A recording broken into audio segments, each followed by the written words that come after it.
Alrighty, kids, here we go with our third installment of Taylor Series Notes Part A, and I'm gonna pick up on example 7. So I'm sure you have been waiting with bated breath for example 7. This is going to be fun because we're going to write a Taylor polynomial of degree 4 for ln x. And for ln x, we cannot center this at 0 because what's ln of 0? That is correct. It's negative infinity. So we're going to center this guy at 1, which means instead of just having x's in my pattern, I'm going to have x minus 1 because that's my center. All right, so how does this process work? You remember the pattern. Remember the last one we looked at was e to the x? Just a little quick, remember e to the x was pretty simple. It uses the straight pattern. Pretty good. We're going to commit these to memory, but we'll talk about that later. So how does the pattern work? Well, we have to take our f of x, which in this case is ln x. If we put a 0 in there, this wouldn't work, so we are not doing that. We're going to put a 1 in there. Our center is 1. So ln of 1, I heard all of you say ln of 1 is 0. Thank you. All right, let's take a derivative. Do we remember this process? 1 over this stuff times the derivative of this stuff, but that's just a 1. Put a 1 in there and we get 1. All right, simple. Whoops, second derivative of ln x. So imagine this is x to the negative 1. How's that derivative going to work? Well, we'd bring down the negative 1, right? And we'd subtract 1, so we'd have negative 2. So can I not write that like that? And if I put a 1 in there, am I not going to get negative 1 out of there? Okie dokes. Well, let's take a third derivative here. So now we're picturing negative x to the negative 2. So when we bring down a negative 2 times this negative 1, it's just going to be a 2, right? And subtract 1, and we'll get cubed. So now let's put a 1 in there, and we are going to get a 2. What do you guys think? And that was our third derivative. It's 4th degree, so I'm going to try another one of these, and we'll write that as a 4 this time. No more slashes. Okay, so now we're picturing 2x to the negative 3. Bring down that, it's negative 6x to the 4th, but you knew that already. So this is going to be negative 6. Remember, these help us with our coefficients when we go to put them in our pattern. So we want a polynomial 4th degree. I'm going to write this like this. How is this working? Well, the first term is 0, right? And then it would be plus, we're going to do 1 over 1 factorial times x minus 1 over 2 factorial. Wait a second. What did I say the center was? Hold on. Wait a minute. Made that big deal about the center, and then here I go. All right. I need x minus 1 to the first, right? Well, can you guys see it? There's the 1. Now to the first. Got it? Because our center isn't 0. Silly teacher. Okay, then minus, this is going to be 1 over 2 factorial, x minus 1 squared. You see where this is going?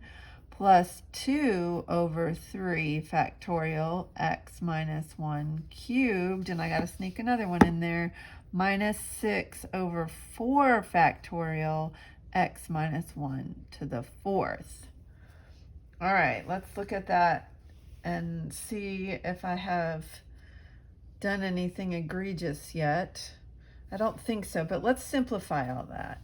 So p sub 4 of x is going to be 1 over 1 factorial is just 1. So that first term really just becomes x minus 1 now to the first. And then this is going to simplify to minus 1/2 because 2 factorial is just 2. X minus 1 squared. Plus, could we simplify this? What's 3 factorial? 3 times 2 times 1 is 6. 2 over 6 is really 1 over 3. X minus 1 cubed. You get the idea? All right, and then minus 6 over 4 factorial. 4 times 3 times 2 times 1 is at 24, and 6 over 24 is 1/4. X minus, not 4, said 4, so I'm writing 4. X minus 1 to the 4th. Okay, so let's look. How's that looking for us? That's the first part. It said, write out a polynomial. So I could say ln of x is approximately, if I approximate it with a 4th degree Taylor polynomial, it would be this polynomial right here. Now, the next part of the question said, well, go ahead and approximate. What do we think ln of 1.1 is? So now what that means is we're going to replace all these x's in our polynomial with 1.1. And if we put a 1.1 in here, we're going to get let's do this, 0.1 minus, this will be 1/2 times 0.1 squared plus 1/3 times 0.1 cubed minus 1/4 times 0.1 to the 4th. If you're like me, you can just kind of do that really quickly in your head, and you would get 0.0953. Totally did that in my head. You remember, if this was an actual AP question and you did not have a calculator, you could leave your approximation like this, right? But that is what ln of 1.1 is approximate if we approximate it with a 4th degree Taylor polynomial. And then, of course, this has to be 1.1 has to be near the center of 1. I can't ask you to approximate ln of 3.1. That would just be silly. That's too far away from the center. We have to be very close to the center to do an approximation. So now, how far off are we? Yes, I did hear you asking that. Well, what kind of series is this? I do believe you're right. It's an alternating series. And can we figure out alternating series error? Well, I think we can. And what we did right here is we did 4th degree, right? And so if we wanted to get our remainder of a 4th degree, isn't that going to, at 1.1, isn't that going to be less than or equal to whatever the absolute value is of the next, that's a 1. What would the next term be? I do believe it would be to the 5th, so this would be over 5 factorial. Do I need my little to the 5th right here? I do believe. Remember, this would represent the error. And I'm going to work kind of quickly with my handy dandy trusty calculator that I always have by my side. 0.1 to the 5th divided by 5 factorial, which you can find under the math button over at PRB. It is number 4. So I've done something incorrect. Let's try this again. To the 5th divided by 5 factorial.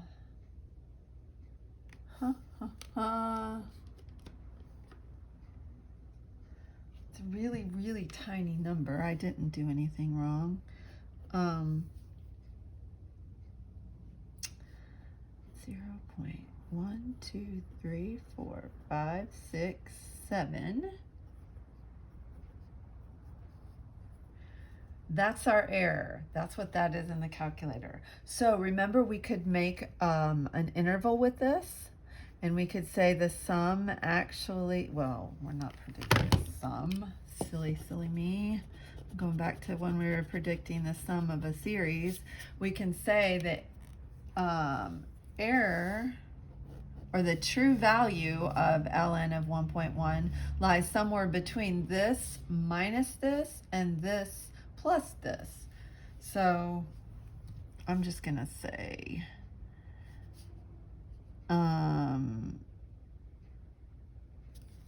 put this in my calculator. All right, that's what I'm doing. 953 plus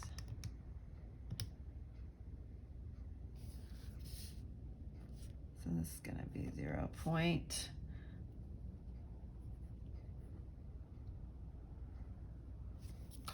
gee willikers. Okay. 0, 9, 5, 3. And 3 minus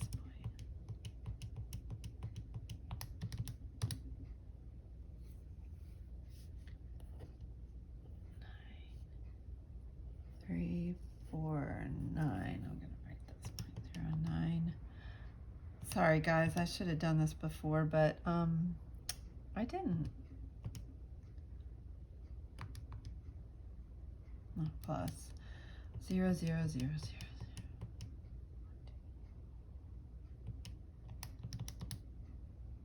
Yeah, okay, I'm good. So the true value of ln of 1.1 is somewhere in this interval. And look at, we had this number. Okay, so we were pretty darn close. So there you go. That's an example of how these Taylor polynomials can be used to predict values of function. Now, I agree, this mathematics right here would not be something I'd want to do by hand, but if I didn't have a calculator and I wanted to know this, I would work it out by hand. And we all do have a little bit of time on our hands these days, but anyway. Okay, so how else, don't you just sit around wondering, how else is AP going to ask me questions? Well, that is a great question. And here is an example of, this says, suppose that g is a function which has continuous derivatives, very important, right? Continuous derivatives, such that g of 2 equals 3, g prime of 2 equals negative 4, g double prime of 2 equals 7, the third derivative of 2 is negative 5. Could we write a Taylor polynomial degree 3 for g centered at 2? Aha, so this would mean x minus 2 is going to be that factor that we put in our pattern. And what is this telling us?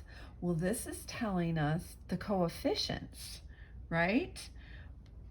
So in order to do this, this is the idea behind this. We want to put g of 2 plus g prime of 2, like so, to the first, right? Plus g double prime of 2, x minus 2 squared. You get the idea? Now, this would be over 2 factorial. Forgot, this one's over 1 factorial, which doesn't make a whole lot. And this is over 0 factorial, which is still 1. So doesn't make a whole lot of difference. And then this one would be the third derivative at 2 times x minus 2, and this one would be over 3 factorial. So this is giving me the coefficients if I would have made a list of derivatives like we did right here and put the coefficients. Well, now I'm going to add that to my pattern. So see how this works? So I'm going to create a polynomial degree 3. That's what this means. And the first term, well, what is g of 2?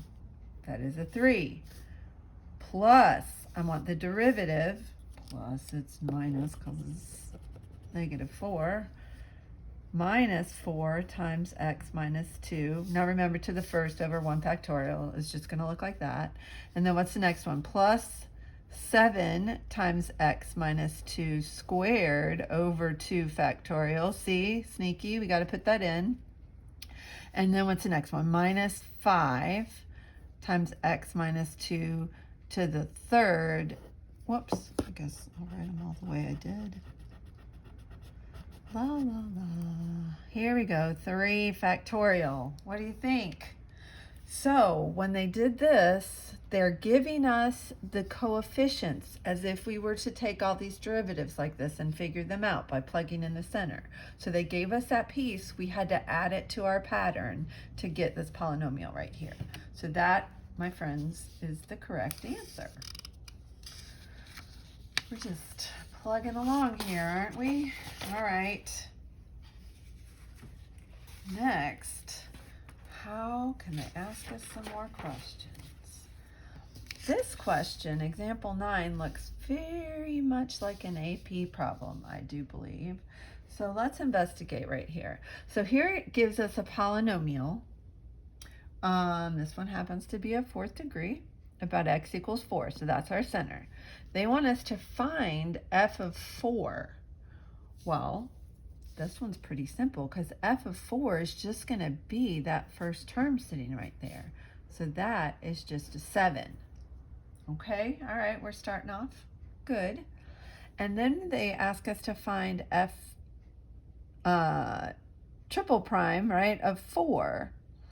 Okay, so that means I have to know this coefficient, which I believe would be sitting right here. But I have to remember my pattern. This was actually over 3 factorial, right? And I know that this whole thing equals -2. See, they're trying to get a little bit tricky here. Now, what's 3 factorial? 3 times 2 times 1 is 6.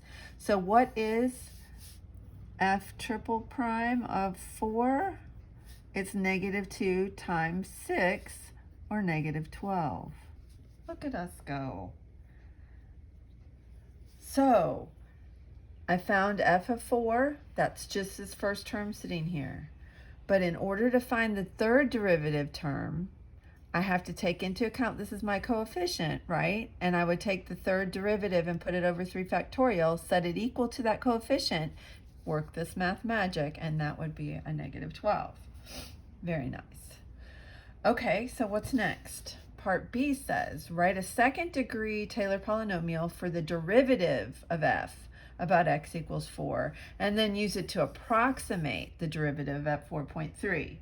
Noticing that 4.3 isn't too far away from the center of 4, so we can do that approximation.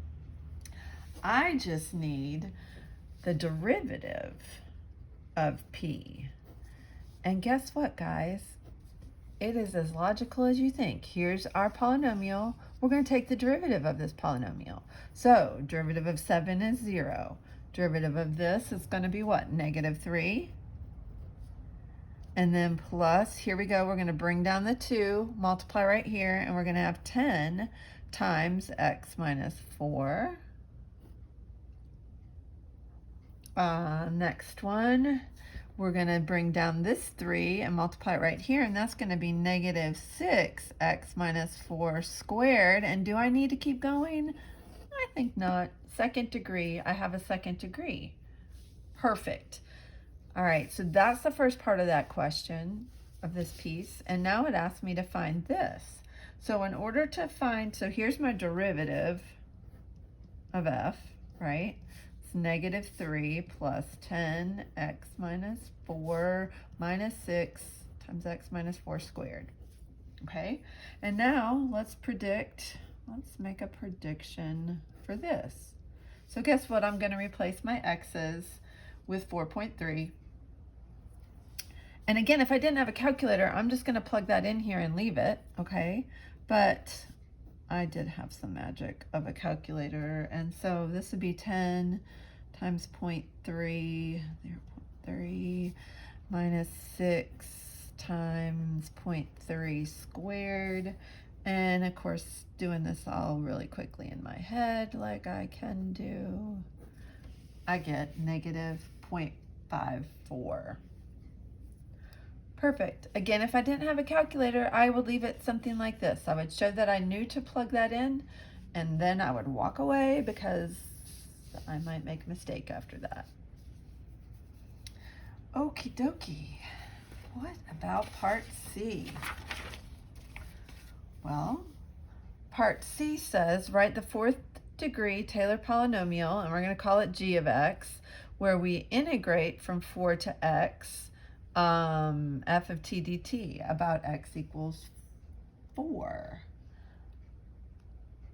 So we have each one of these, we're going to integrate each term until we get a 4th degree. So technically what that means is we're going to integrate from 4 to x 7, okay?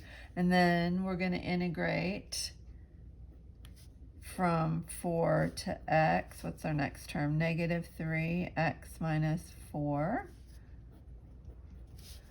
All right, and then we're going to integrate, what's next? 4 to x, 5x minus 4 squared, and then plus,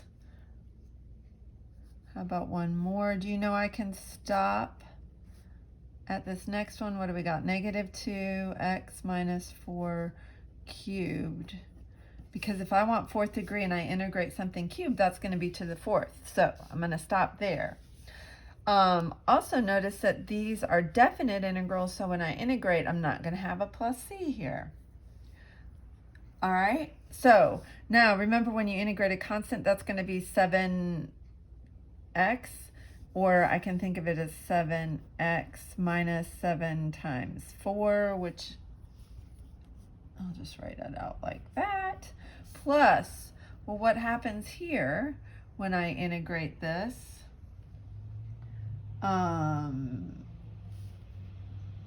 When I integrate this and substitute in an x, am I not just going to have negative 3 over 2, and this would become x minus 4 squared? You get that? If I integrate, I can add 1 to that and divide by 2. The derivative of the inside is a 1, so I don't have to worry about that. If I do my bounds from x, put in an x here now, and put in a 4, when I plug in the 4, do you agree with me that this is going to be 0? So this is going to be what happens when I integrate this definite integral. Do you see how this is working? So now the next one is going to be, let me just write this out. If I were to substitute in the upper bound minus lower bound, I'd have minus 0.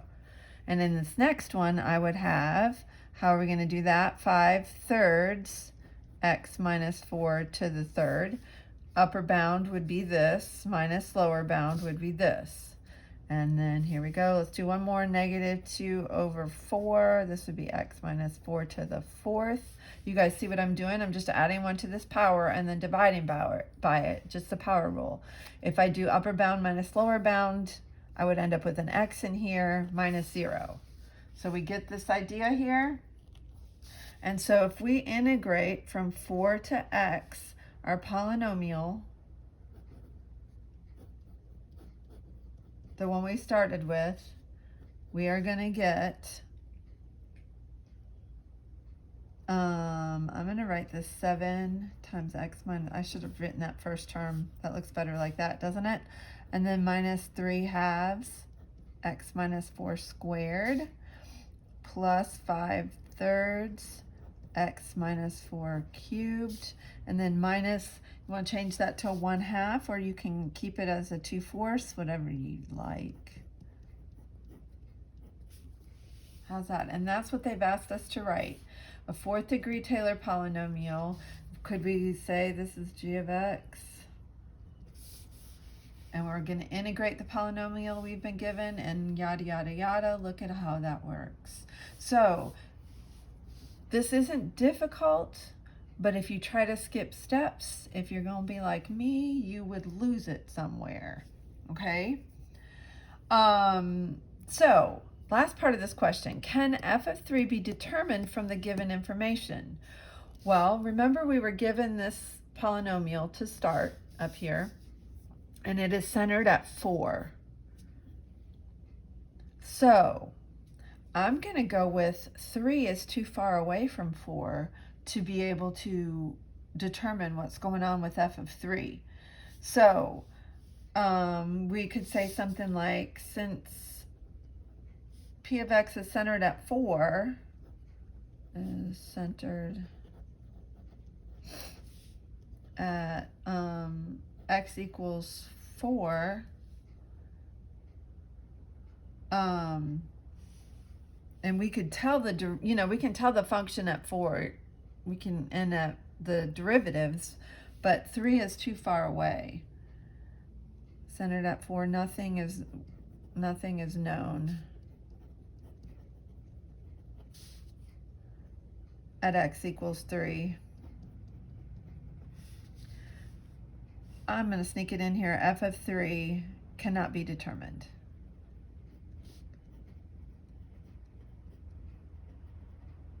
You get the idea?